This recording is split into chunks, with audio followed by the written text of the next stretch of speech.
Here is a picture of a mannequin with all the organs removed. Now, if you remember from earlier, these are referred to as body cavities. Now you can see here are kidneys. That's a right and left kidney. Here is a left and right adrenal gland. Here are part of the lungs. These are the bronchi. But these cavities are actually lined with membranes as well as the organs, and those are called serous membranes. We'll talk about those next in A&P.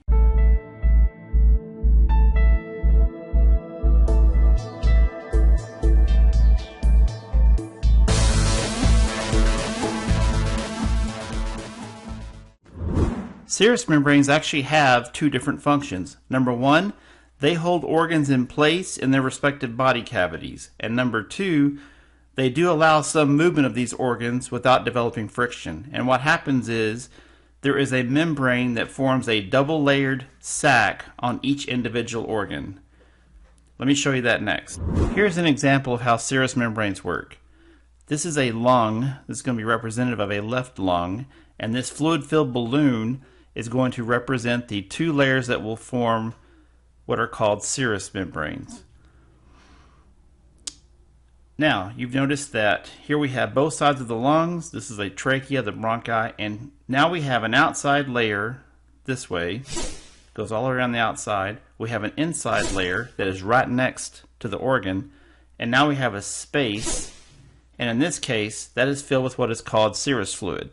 The serous fluid helps reduce friction within organs. So when these organs move around, that fluid is between the two membranes, and that helps to reduce friction. Now let's talk about the three different types of serous membranes you can find inside of a human being. I'm going to start with the heart first. The heart sits in the area called the mediastinum, central region of the chest. This is the heart itself. First thing you will notice, here is a blue line that separates the outside of the heart from this area here. Here is a red line that lines the actual inside layer on top of the heart. And then this space between that actually separates the red line and the blue line. This blue line is supposed to be what is called the parietal pericardium, the outside layer of the heart. Now the heart actually has three layers, and we will cover that at a different time, but this layer right here, the word parietal refers to the wall of a cavity. This layer is the layer that would line the pericardial cavity the heart sits in. This red line represents what is called the visceral pericardium, the inside layer that's right on the top of the surface of the heart. And this space between the red and the blue lines is called the pericardial cavity, and it contains serous fluid to reduce friction. These are called pleural membranes.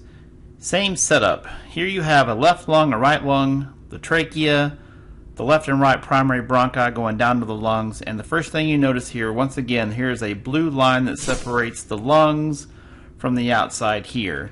Here is a red line that goes on the inside that covers the surface of the lungs, and then here is a space between the red and the blue line that represents the cavity. This blue line is called the Parietal Pleura, which is the membrane that would line the cavity that the lungs are sitting in. This red line would represent what is called the visceral pleura, the surface on top of the lungs. And that space is called the pleural cavity, which, as always, contains serous fluid to help reduce friction. This is the last set of serous membranes. This is the abdominal pelvic cavity. You can see the diaphragm going across this way, and this is the thoracic cavity at the top. Now the first thing you'll notice, these are all the abdominal viscera, the organs of the abdominal cavity and the pelvic cavity. So once again, here is a blue line that's supposed to represent an outer layer. That is called the parietal peritoneum, which represents the membrane that surrounds the abdominal viscera. The red line on the inside here is supposed to represent what is called the visceral peritoneum. And the little space in between all of this is referred to as what is called the peritoneal cavity. And those serous membranes surround all of the abdominal viscera as well as the pelvic viscera. And that is the three sets of serous membrane.